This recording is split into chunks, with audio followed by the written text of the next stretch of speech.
Silakan Ray. Assalamualaikum. Ya, Waalaikumsalam. Silakan, brother. Ini Kristen apa Islam? Room ini hostnya. Kristen lah. Oh, ini pengikut Mau Yesus. nanya, Nah, nanya kenapa? boleh? Nanya boleh Tanya, gak bang? tanyalah. Tanya apa? Bang, coba Yohanes pasal 16 ayat 12 sampai 13 itu maksudnya gimana bang? Yohanes Pasal 16 ayat 12 sampai 13. 16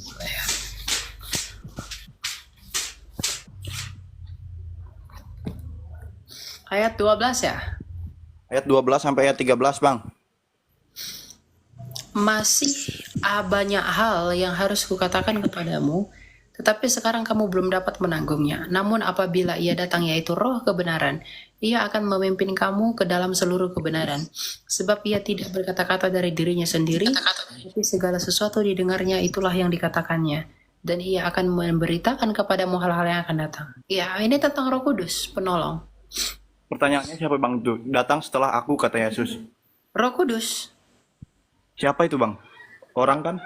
ya roh. Orang bukan roh, brother. Itu Enggak kan roh. katanya kan? Itu kan dia akan memberitakan hal-hal yang akan datang. Terus Iya, cara memberitahunya gimana itu? Kalau itu kalau roh. misalkan bener Roh Kudus. Itu Roh Kudus. Roh Kudus itu akan mengakui Yesus sebagai Tuhan dan Juru Selamat. Kan bukan yang saya tanyakan, dia akan datang setelah aku, dia akan memimpin kamu ke seluruh jalan kebenaran. Itu Iya, siapa bang? Dia akan datang setelah aku, kata Yesus begitu. ya Rasul Paulus datang setelah Yesus. Tapi itu bukan kepada Rasul Paulus Di karena mana ini dalilnya bang? Hah? Bang, di mana itu Rasul Paulus kata abang tadi? Roh kebenaran Rasul Paulus di mana bang? Ayat dalilnya di mana Nggak coba? ada. Roh kebenaran itu Roh Kudus. Iya iya oke, saya ikutin nih, ikutin pemikiran abang. Oke, Oke Roh jadi maksud Kudus. kamu Roh kebenaran itu siapa? Nabimu? Ya saya nanya ke abang kan, itu pasti orang bang. Enggak, Saya itu ikutin. enggak orang. Kamu perlu belajar bahasa aslinya. Roh kebenaran Oke di oke, sana. bentar bentar. Siap siap Roh bang. Sebentar kebenaran di bentar. sana itu bukan orang. Roh itu ya roh. Roh kebenaran loh. Ini tentang penolong loh. Makanya baca ayat sebelumnya. Ya. Ya, ayat 8 nih. Kamu harus baca. Ketika ia datang, yaitu roh itu, ketika ia datang, ia akan menginsafkan dunia akan dosa, kebenaran, dan penghakiman. Akan dosa karena mereka tetap tidak percaya kepadaku. Jadi, pekerjaan Roh Kudus itu adalah menuntun semua orang untuk percaya kepada Yesus sebagai Tuhan dan Juru Selamat. Itu Oke oke. pekerjaan Roh itu. Oke siap siap. Oke. Satu ya bang ya. Udah dijawab sama abang. Oke. Oke, Iya, sorry. jadi ada yang mengatakan itu kepada nabi orang lain. Oh enggak, wong roh nabi yang lain bukan roh kok. Lagi pula nabi yang lain itu enggak pernah mengaku aku diutus Yesus. Sedangkan roh yang diutus Yesus itu akan mengatakan ayat 14, ia akan memuliakan aku sebab ia akan memberitakan kepadamu apa yang diterimanya dari aku. Oke. Oke, Gitu. next question boleh gak bang?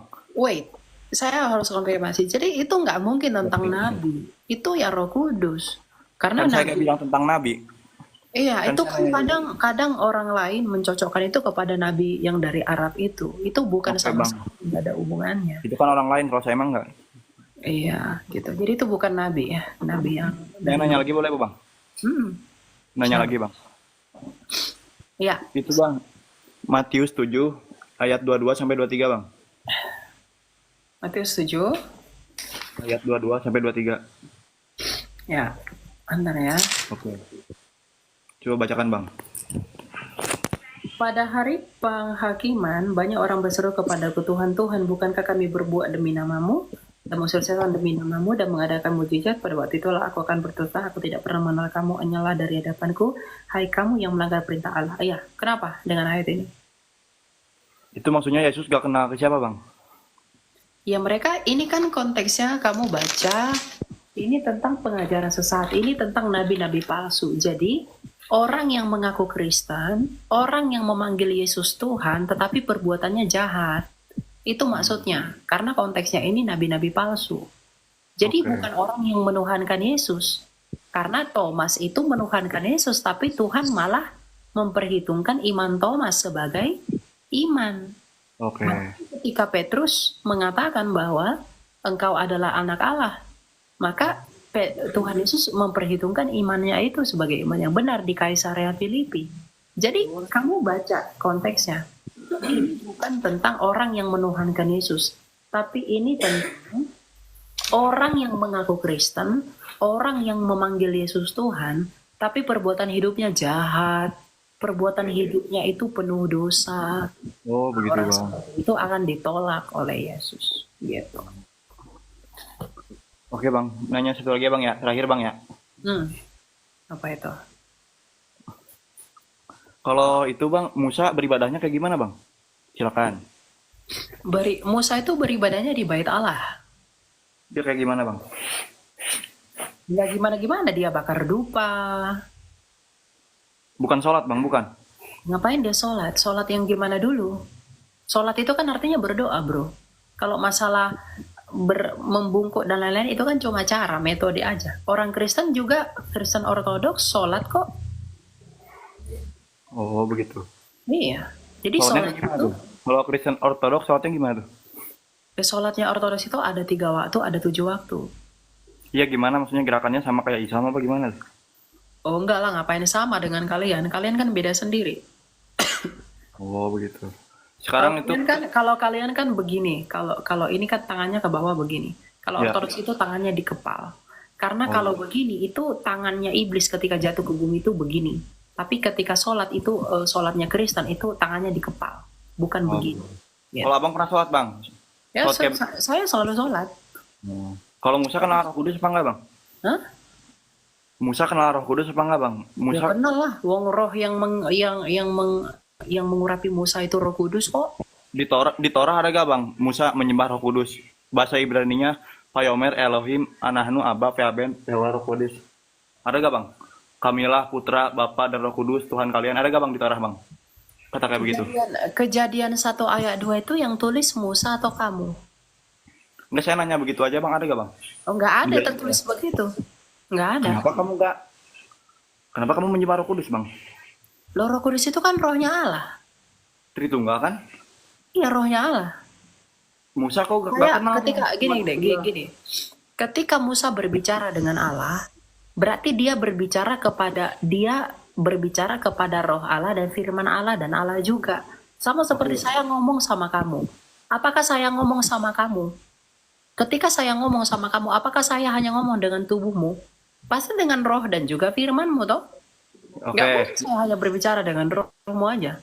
Yang saya tanyakan Bang, di dalam Torah ada gak bacaan Ruach HaKodes Bang, Roh Kudus? Ruach HaKodes bukan roh Allah ya Bang, beda.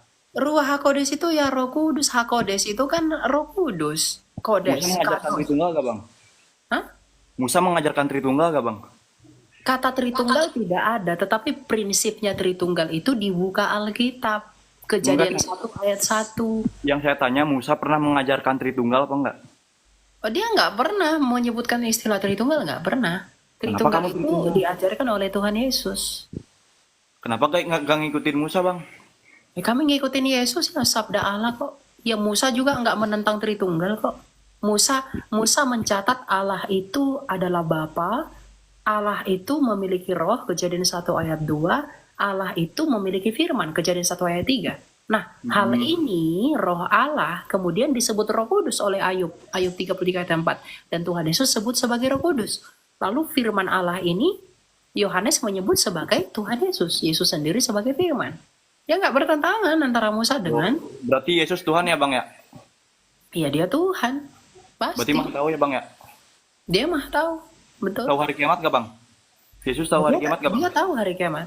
Gimana dalilnya Bang? Ya aku tahu ketika Thomas mengatakan engkau tahu segala sesuatu, apakah Yesus menolak? Yang saya tanyakan, di mana Yesus tahu tentang hari kiamat Bang? Dia tahu semuanya. Ya kita ada loh Bang, ayatnya Bang. Enggak ada Pada kalau kamu minta dalil seperti Zakir naik. Akulah Tuhan dan sembahlah aku, kamu enggak ada. Tapi ketika Thomas berkata kepada Yesus, engkau tahu segala sesuatu, apakah Yesus itu menolak ucapannya itu? Maksudnya gimana? Sekali lagi gimana? Murid Yesus pernah berkata kepada Yesus, Tuhan engkau tahu segala sesuatu. Kalau kalau kalau Tuhan Yesus itu nggak tahu segala sesuatu, dia pasti menolak hal itu. Tapi di Alkitab tertulis Yesus gak tahu hari kiamat, Bang. Nah, apakah dikatakan aku tidak tahu atau anak manusia tidak tahu? Pada hari itu tidak satupun yang tahu, anak pun tidak tahu, Iya, malaikat di itu surga pun itu tidak kan tahu, hanya dikatakan Bapa. itu kan dikatakan anak, bukan aku.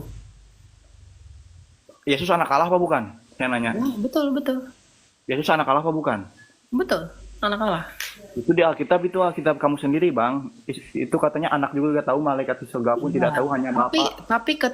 ketika ya kamu kan membaca ayat itu kan dengan pola pikir orang Arab atau orang Indonesia. Jadi Bukan, kamu nggak Bang. ngerti. Ada yang namanya tafsir bil masur, Enggak, Bang. dengar dulu. Bukan ayat Alkitab dengan ayat Alkitab, Bang. Itu Alkitab sendiri yang berbicara kayak begitu, Bang. Abang percaya Alkitab Abang nggak? Percaya nggak? Iya, ya. Karena kamu nggak ngerti cara baca Alkitab itu bagaimana.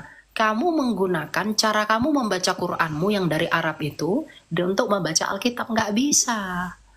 Faktanya adalah Ada namanya, ketika kamu mau diem dulu atau saya turunin?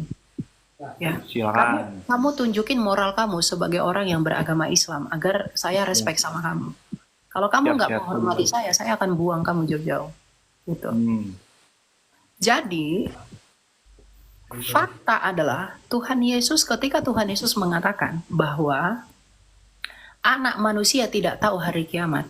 Apakah ada murid berkata, oh berarti kamu tidak tahu segala sesuatu? Enggak. Karena cara membaca itu tidak seperti cara kamu orang Arab membaca Alkitab. Tuhan Yesus berkata, anak manusia tidak tahu, malaikat tidak tahu, hanya Bapa saja. Dia sedang menggunakan perumpamaan orang Yahudi.